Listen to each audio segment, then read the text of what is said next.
Donc on va débuter cette journée par une petite, très courte présentation d'un réseau qui vient de se constituer à la MMSH et à Aix-Marseille Université, qui s'appelle GenderMed et que Randy de Guilaine, qui en est la présidente, va vous présenter. Merci Laurent Serrault, et je tiens surtout à remercier Dimitar Correia et Madame Yvonne Knibler de m'avoir donné la possibilité de vous parler très rapidement d'un réseau qui s'appelle GenderMed, comme Laurence vient de dire. Donc en 5 minutes, je vais juste peut-être expliquer rapidement de quoi s'agit-il. Ce n'est pas un programme, ce n'est pas un séminaire. C'est un réseau, donc c'est un réseau de la MMSH, AMU, dans lequel se trouvent des activités qui changent d'une année à une autre, sauf pour le séminaire, j'allais dire, central de GenderMed. Donc, la MMSH, ce réseau est constitué à la demande de la direction de la MMSH. Et donc c'est une structure pérenne qui, pour le moment, c'est plusieurs personnes ici qui pilotent le réseau. Ensuite, ce sera d'autres personnes. Donc, à l'intérieur de GenderMed, donc le genre dans la Méditerranée, se trouvent des séminaires, des recherches, des enseignements, des publications. Vous pourrez voir ici, j'ai noté, ainsi que des liens de l'université avec les associations de la société civile, dont Dimitar, Rusmeg, il y en aura d'autres également. Nous sommes en train de se constituer en ce moment. Si vous vous intéressez d'ailleurs, vous pouvez nous faire signe. Nous avons déjà également des contacts avec des structures de PACA, avec surtout les instances culturelles, le MUSEM et ainsi de suite. Donc, juste très rapidement, le séminaire central du GenderMed est sur l'état du lieu des études sur le genre dans des pays méditerranéens. Donc, cette année, nous allons étudier, il y en a 4 séminaires qui sont en train d'être organisés, sur le Maroc, sur l'Algérie, sur 4 pays cette année-là. L'année prochaine, il y en aura d'autres. Donc, comme il y a 42 pays méditerranéens, nous allons, pour un bon moment, le temps de faire le tour des pays méditerranéens, mais c'est très intéressant de voir l'état du lieu sur les structures dans lesquelles sont enseignés le genre. Donc c'est ça l'idée. Ensuite, on a parlé hier, il me semble, je n'ai pas pu être là, mais du GFM, genre femme Méditerranée, piloté par Karine Lambert. C'est une structure tout à fait autonome, TELEM, mais nous avons des liens également avec le GFM. Ensuite, je vais très rapidement, juste pour vous donner une idée des activités, il y a également des ateliers thématiques qui changent, ça change d'une année à une autre. Cette année, c'est sur les récits de soi, sur la narration genrée, homme-femme, etc. L'année prochaine, ce sera sur un autre thème. Nous avons circulé également un Who's Who, donc un questionnaire qui fait quoi sur le genre sur AMU, mais aussi sur les instances en dehors de l'université. Si vous vous intéressez, nous aimerions bien avoir vos coordonnées. Enfin, c'est Marc Calvini Lefebvre qui coordonne cette activité, le Who's Who de GenderMed. Et finalement, encore deux choses, finalement, nous soutenons également les jeunes recherches. Vous avez entendu parler peut-être hier ou une autre fois de FSJ. Donc c'est une structure des jeunes chercheurs de master, doctorants, postdoc qui travaillent sur le genre. Et la branche Marseille est particulièrement très active. Donc la MMSH, à travers GenderMed, soutient leurs activités. Et puis enfin, entre autres, il y a des recherches aussi, mais juste pour donner un dernier élément, des publications. Nous avons des publications, une collection qui s'appelle « Penser le genre ». Donc nous publions des ouvrages en français, mais des ouvrages collectifs, on peut avoir anglais à l'intérieur, un article ou deux en anglais, mais ce sont des ouvrages qui sont publiés par nos soins. La première année, nous avons démarré Penser le genre avec avec Laurence, qui le dirige, et moi-même, avec 3 livres qui ont paru, 2013, 2 livres, 2014, avec des livres en cours de route. Et là aussi, nous serons très heureuses de recevoir vos manuscrits si vous en avez quelque chose à nous donner. Et puis finalement, nous sommes en train de constituer aussi une page qui est liée à la MMSH et également des carnets hypothèses GenderMed. Vous pouvez faire de la publicité également pour vos activités sur le genre par ce biais-là, publication ou d'autres activités. Voilà, je vous remercie et merci beaucoup Yvonne de cette occasion de présenter GenderMed. On va enchaîner. Alors, Fatia Arad n'a pas pu venir pour des raisons de papier. Et donc, Randy de Guilhem va lire sa communication. Oui, donc, je vais lire le résumé que Fatia avait envoyé. Et ultérieurement, peut-être si vous avez des questions par mail, elle pourra répondre. Donc, c'était une communication qu'elle avait préparée sur l'esclavage, ce qu'elle appelle l'esclavage volontaire, une image récente du travail féminin en Algérie. La problématique de ce travail, je vais vous donner rapidement. D'après les statistiques relevant le recul du travail féminin en Algérie, ce sont des valeurs traditionnelles qui continuent à véhiculer la conviction de promouvoir la vie domestique sur la vie professionnelle des femmes. Donc c'est une comparaison, comme tout à l'heure, la première communication entre vie domestique et vie professionnelle, mais dans un autre cadre. Dans ce contexte-là de l'Algérie, la catégorie des mères qui travaillent est celle qui défie les traditions, selon l'auteur. Par nécessité ou par affirmation de soi, elles travaillent dans des conditions qui leur imposent à être à la hauteur de leurs obligations maternelles, maritales, familiales et sociales. Pose la question, comment ces femmes parviennent-elles à mener la pluralité des activités dans ces milieux distincts et dans quelles conditions peuvent-elles équilibrer entre les exigences traditionnelles et les exigences modernes. Donc elle juxtapose ces deux choses-là.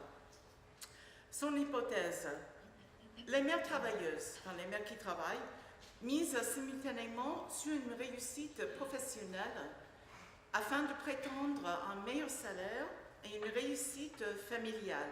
Donc, elles sortent de la catégorie d'individus pour se mettre tout le temps dans le contexte de la famille. Mais leur performance aux 2 sphères est littéralement pénible.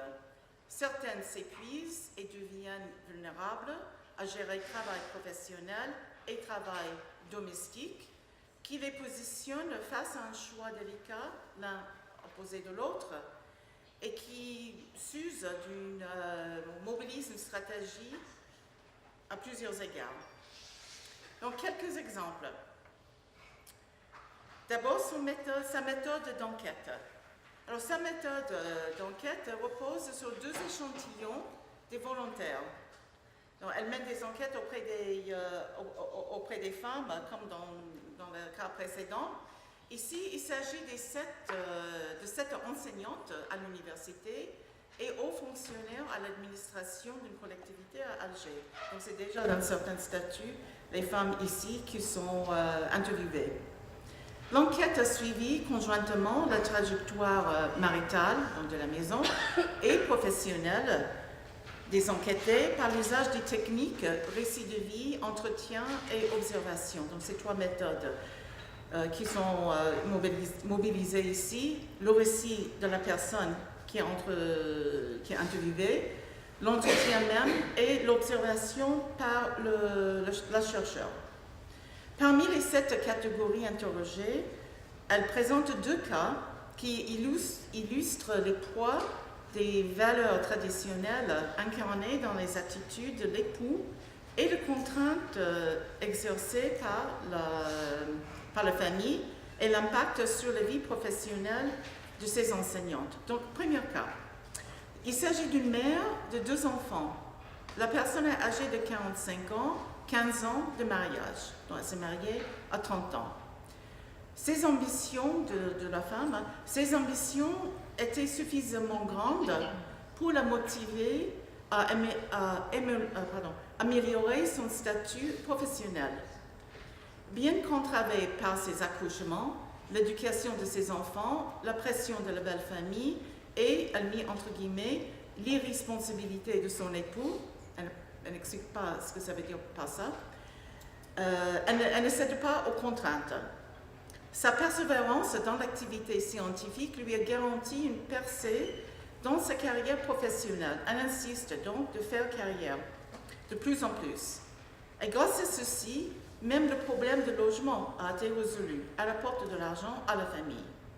Toutefois, sa réussite avantageuse au travail n'a pas été effectuée sans bouleversement. La jalousie, qui a été évoquée tout à l'heure dans un autre cas, mais la jalousie ici de son époux, les injures de la belle famille vis-à-vis de son abstention totale de ses responsabilités, vis-à-vis de ses responsabilités familiales, affecte profondément sa vie conjugale.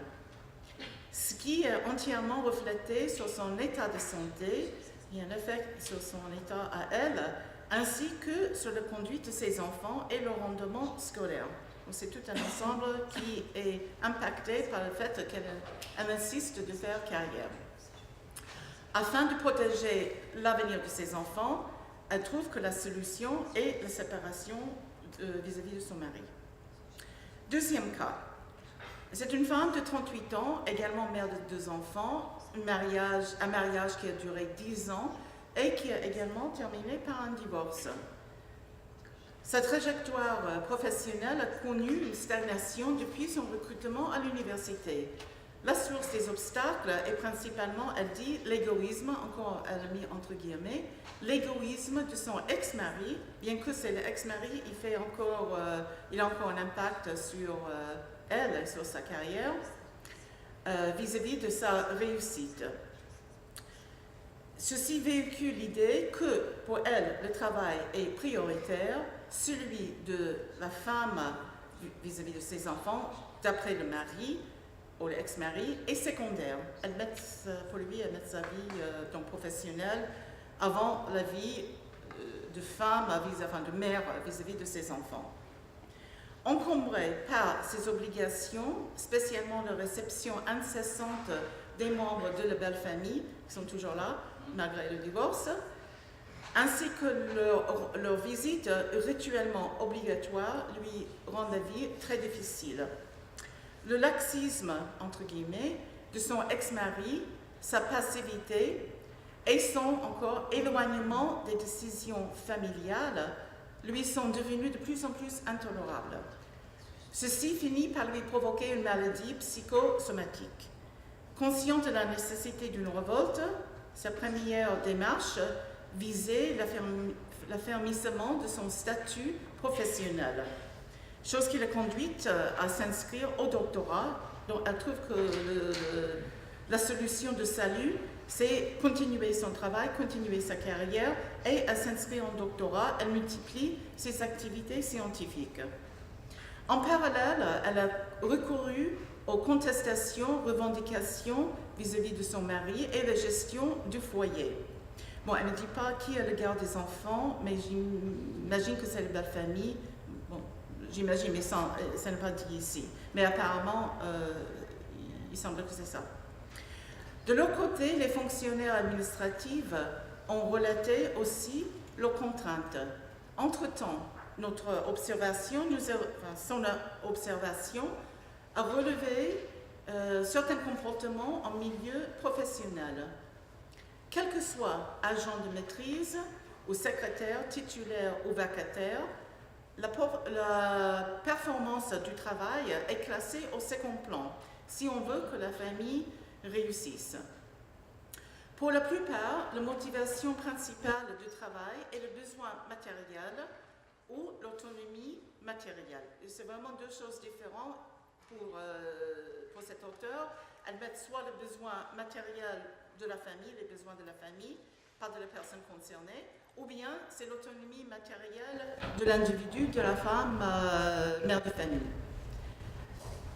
En plus de ces tâches domestiques qu'elle révèle à accomplir quotidiennement, la participation au budget familial est le dénominateur commun chez les personnes objets de l'enquête. Donc je résume. Encore un petit exemple, la présence au guichet ou au bureau pour les personnes qui travaillent dans une administration, qui devait durer 8 heures par jour, est souvent, en vérité, interrompue par l'ensemble de ces salariés pour des raisons personnelles, aller chercher des enfants, aller faire quelque chose pour la famille. La cohésion professionnelle couvre l'absence, toutefois, soit par des remplacements, même si les compétences ne sont pas toujours les mêmes, ou bien par des justifications mensongères. Par exemple, je viens de recevoir un appel d'urgence. Alors que ça a été prévu, il fallait amener l'enfant, par exemple, chez le médecin. Les sorties avec ou sans justification auprès du responsable sont routinières, soit pour faire des courses, payer les charges, régler les problèmes pédagogiques à l'école, venir en aide pour le frère ou la sœur, ou la belle-mère, ou la belle-famille. Les fonctionnaires, femmes, les fonctionnaires, ont alors des comportements équivoques. Même la sanction des responsables est loin d'être rigoureuse, vu qu'ils reconnaissent aux salariés le devoir familial. Donc il y a quand même une certaine marge pour ces femmes de quitter le lieu du travail, même si elles doivent être présentes au guichet ou assurer une tâche administrative. Il y a quand même une certaine marge pour qu'elles partent faire une course pour la famille ou autre et revenir. Résultat. Prétendre à une promotion qui est une étape évidente pour les enseignants universitaires devient une aspiration pénible et à terme, il exige des grands sacrifices. Car les valeurs traditionnelles dans leurs entourages continuent à gérer comportement et positionnement. Elles mettent entre guillemets, puisqu'elles réclament un changement et un traitement égalitaire avec les hommes, elles ont donc choisi cette cumul et non qu'à débrouiller. Telle est la réponse traditionnelle des époux et même parfois des femmes qui n'exercent pas un travail salarié, ça se rejoint à la première communication, face aux cris de détresse des enquêtés qui n'arrivent même pas à engager un employé de maison. L'encouragement des études de la femme et de son travail renvoie à l'adhésion de l'époux à la modernité. Ceci ne dépasse pas les intérêts matériels et le profit qu'il peut tirer du salaire de sa femme. Il est souvent jaloux. L'image chimérique de la femme évoluée, pareil, lorsqu'elle travaille, elle prend en charge matériellement et socialement sa famille avec toutes les tâches qu'elle mène au quotidien et tous les sacrifices qu'elle peut faire. Par contre, sa vraie image est celle de sa servitude et ses souffrances. C'est comme ça qu'elle se voit elle-même. Quelqu'un qui souffre, quelqu'un qui se donne, mais sans avoir grande gratitude de la part des autres vis-à-vis d'elle-même. Elle se tait souvent vis-à-vis de ses problèmes pour maintenir l'équilibre familial et vis-à-vis de son entourage social. En cas de faille familiale de la part de l'épouse, le veto masculin risque d'être élevé pour prononcer l'opposition vis-à-vis de son travail, chose qui mettra sans doute en péril la liberté vis-à-vis de l'autonomie féminine et même la vie du couple. Pardon, j'ai sauté une page. Voilà, c'est la dernière. Conclusion, 3 mots. Cette dichotomie comportementale entre la modernité et la tradition ne permet en aucun cas l'épanouissement féminin. Au contraire, la femme qui travaille, elle dit la femme travailleuse, La femme qui travaille est plongée dans un esclavagisme imposé par ce mode de vie dualiste, notamment la résistance de la tradition qui nous laisse croire au choix volontaire et autonome des femmes.